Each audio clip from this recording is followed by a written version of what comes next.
Selamat pagi, selamat siang, selamat sore, selamat malam semuanya. Masih merasa lebaran nih. Mohon maaf lahir batin ya semuanya. Akhirnya kita bisa merayakan Hari Raya Idul Fitri hari ini dengan lebih leluasa. Setelah 2 tahun yang lalu kita sempat dibatasi oleh pandemi COVID-19. Nah, karena dengan dibatasi itu juga, penghasilan kita, penghasilan teman-teman kita yang sedang bekerja juga otomatis menurun secara drastis nih. Iya nggak? Ada yang mengalami itu nggak?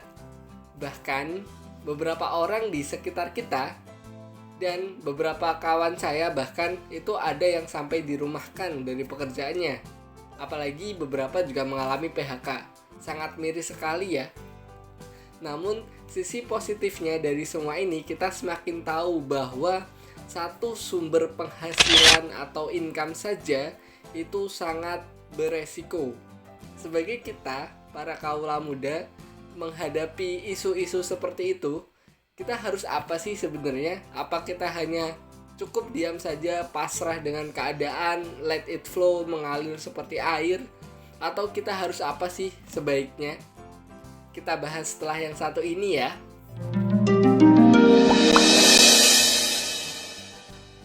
Salam kenal semuanya. Perkenalkan, nama saya Icun.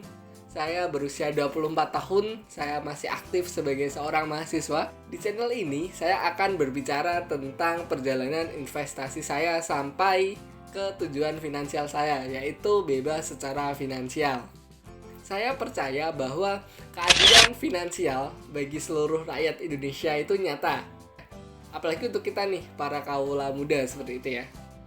Pada segmen ini, kita akan fokus membahas tentang anak muda itu harus kaya cara, bukan kaya raya ya.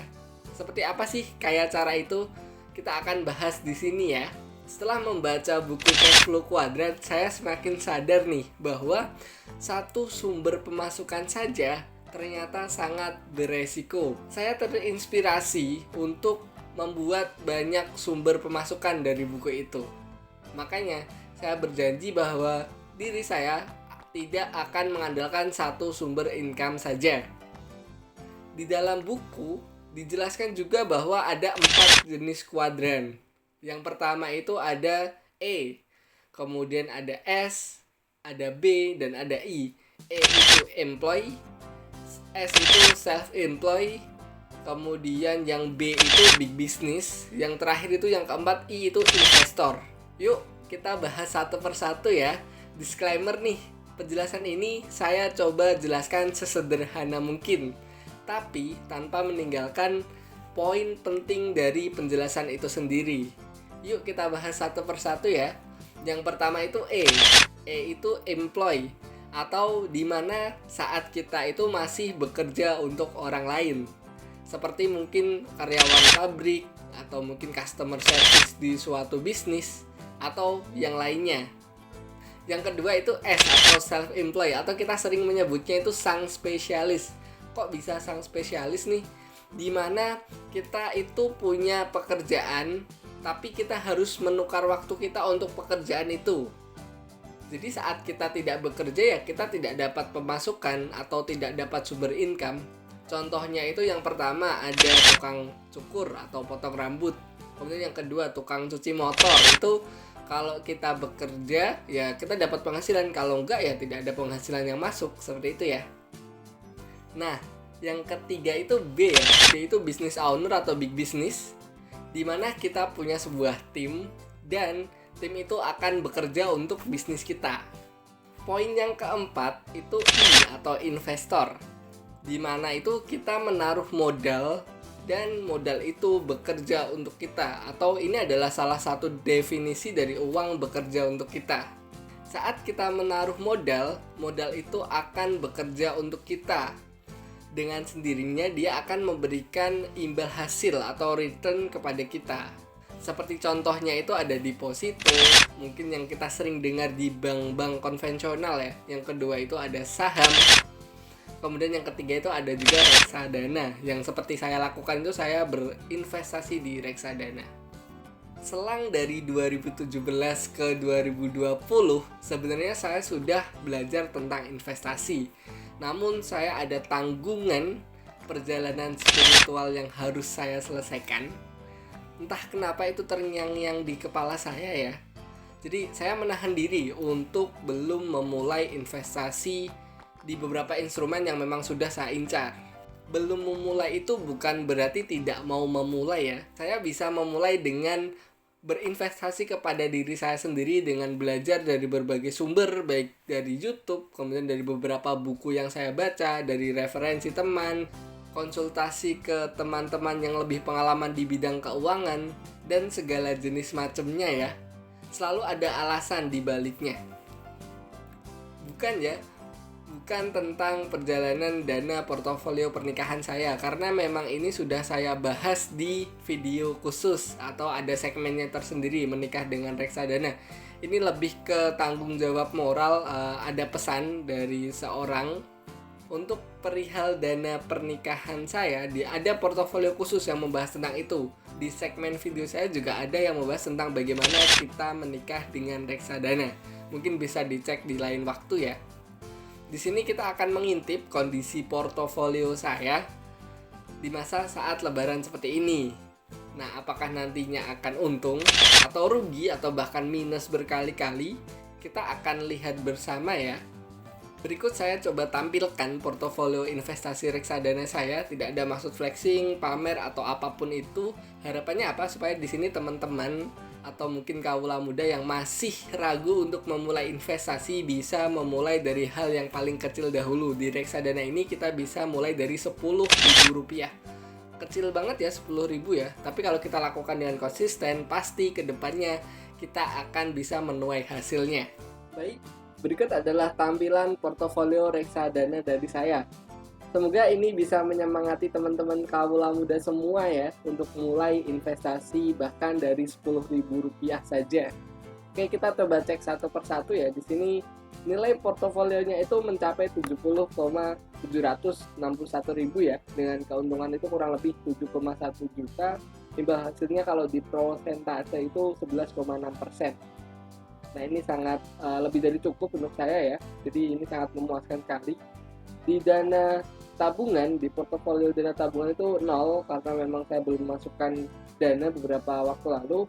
Kemudian di dana pensiun kita coba ini sebentar, itu ada reksadana, pasar uang, kemudian ada obligasi, ada saham. Di sini saya memakai robo agresif ya. Jadi di sini tuh maksudnya agresif itu saya tidak begitu peduli dengan naik turunnya pasar, karena dana saya itu baru dipakai mungkin 10 atau 15 tahun ke depan ya, mungkin bahkan sampai 20 tahun.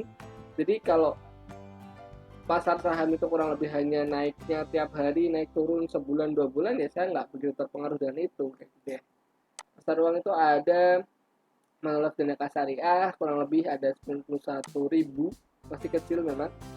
Kemudian yang kedua itu ada obligasi. Di sini saya ada dua, yaitu Majori Sukuk Indonesia. Ini adalah salah satu reksadana yang saya dapat dari cashback. Teman-teman kaula muda yang bergabung menggunakan kode referral saya di PHUN, nah di sini akan masuk ke reksadana ini. Kemudian yang kedua itu ada Super Investable Fund. Ini adalah salah satu reksadana obligasi pilihan saya karena kinerjanya yang cukup menarik dan menurut saya sudah lebih dari cukup ya untuk investasi saya yang cukup banyak di sini ya. Kurang lebih CAGR-nya tuh 7,75%. Nah, perhatikan sini drawdown-nya ini loh yang memang beda dari dana obligasi yang lainnya. Jadi hampir tidak ada penurunan. Ini ada 0,04 dan menurut saya ini sangat worth it sekali ya untuk kita pasang investasi dana menengah atau jangkanya itu dalam waktu yang menengah ya, 2-3 tahun. Nah, di sini adalah salah satu reksadana favorit saya karena apa? Karena di sini itu returnnya yang paling besar. Jadi kalau ditulis itu saya bisa investasi di sini kurang lebih ada 35,5 juta, investasi keuntungannya atau returnnya itu kurang lebih 6,7 juta. Imbal hasilnya itu tertulis atau tercatat 24% ya, sampai 24%. Ini menyumbang mayoritas return yang saya dapatkan di 6,7% ya, hampir ya. Ini sudah lebih dari cukup untuk setahun menurut saya. Dan semoga bisa makin berkembang lagi di tahun-tahun berikutnya. Setelah dana pensiun udah, kita coba cek di portofolio link aja ya. Di sini link aja tuh karena memang saya lagi ada kepentingan di link aja, sering pakai link aja, kemudian ada promo cashback ya, saya pakai aja. Ada BNI AM dana liquid sedikit cuma 500.000. Kemudian ada di obligasi itu BNI AM pendapatan tetap syariah Adani, dan di sini minus menurut saya ya tidak apa-apa karena memang saya nggak butuh untuk bulan ini atau hari ini. Saya mungkin akan ambil atau realisasikan kurang lebih 2-3 bulan ke depan ya, sesuai dengan kebutuhan. Nah, di sini kita harus ingat bahwa yang kita investasikan itu adalah uang dingin ya, bukan uang untuk makan, uang untuk jajan, atau uang untuk jalan-jalan sama mantan, atau beliin seblak dan segala jenis semacamnya. Di sini adalah uang-uang dingin ya, diusahakan ya, karena memang ini kita mikirnya untuk jangka panjang. Kemudian terakhir itu ada dana pernikahan. Nah, di sini saya coba alokasikan kurang lebih budgetnya itu 50 juta. Alokasinya itu di pasar uang kurang lebih baru ada 100.000, ada Manulife, ada Tingkas, ada dengan Reksa Seruni. Ini masih kecil sekali ya teman-teman ya, 100.000 loh. Mungkin teman-teman baru sekali jajan atau baru sekali keluar bisa habis 100.000. Nah, daripada keluar mending kita masukkan ke reksadana ya. Kemudian obligasi itu ada BNI AM pendapatan tetap syariah Adani, ini trennya juga minus, dan menurut saya ya it's okay, nggak apa-apa, karena dana pernikahan ini saya akan pakai mungkin 1 atau 2 tahun ke depan. Kemudian di reksadana sahamnya itu ada Manulife, ada Trimkas Syariah Saham, dan Dana Reksa Indeks Syariah. Nah, sebenarnya ini adalah program dari Bibit. Di bulan Ramadan kemarin itu ada beberapa cashback yang bisa didapat ya. Ini semua saya coba manfaatkan. Nanti di waktu-waktu tertentu saya akan coba reinvestmentkan atau kita switch atau kita ganti dengan reksadana saham pilihan saya. Itu ya, mungkin saya akan update di video-video yang setelah ini. Jangan lupa pantengin terus channel ini ya. Mungkin itu, kalau untuk detail di dana pernikahan saya ada segmen khusus yang membahas tentang ini. Tenang saja, semua akan saya coba bahas sebisa mungkin, sesederhana mungkin, dan setransparan mungkin ya. Jadi semua itu bisa mendapat value atau manfaat dari segmen tersebut. Nah, di sini coba kita lihat performa portofolio saya ya, sejak mulai dari awal investasi sampai sekarang. Berapa sih peningkatannya? Kita coba cek di sini, kita bisa lihat nilai totalnya itu 70,7 juta, keuntungannya itu 7, sekian juta, imbal hasilnya kalau tercatat itu bisa 12%. Ya. Kita coba cek dilihat performa portofolio. Nah, di sini teman-teman yang menarik, saya pertama kali investasi itu 7 Juli 2021, bahkan belum setahun teman-teman. Nah, sini itu maksudnya kaula muda itu bisa mengikuti jejak saya ya, bisa dibilang ayolah kita bisa mulai dari hal-hal kecil dulu. Bahkan di situ itu tertulis ya, mungkin saya invest ada yang 10.000, ada yang 200.000, sesuai dengan budget yang memang sudah saya siapkan ya. Dan pastikan itu uang dingin. Ini tidak ada rekomendasi beli sama sekali, ini hanya sebagai referensi untuk teman-teman semuanya ya. Kemudian saya sering top up, kemudian saya sempat mencapai di angka 46, kemudian turun jauh ke 40, jadi minus kurang lebih ya 6 juta seperti itu, dan pada akhirnya juga naik lagi sampai ini all time high atau nilai tertinggi dari reksadana saya, yaitu hampir 70 juta ya di akhir sini ya. Nah, itu tadi portofolio reksadana saya di aplikasi Bibit. Semoga bisa menyemangati teman-teman kaula muda semua ya. Saya juga mulai dari hal-hal yang kecil, saya bisa, teman-teman juga semua pasti bisa ya. Terima kasih untuk hari ini. Nah, itulah tadi portofolio investasi reksadana saya. Semoga bisa menambah semangat kaula muda semuanya untuk memulai investasi sejak dini. Nah, jangan bosan-bosan nongkrong di sini ya. Akhir kata dari saya, terima kasih dan dadah semuanya.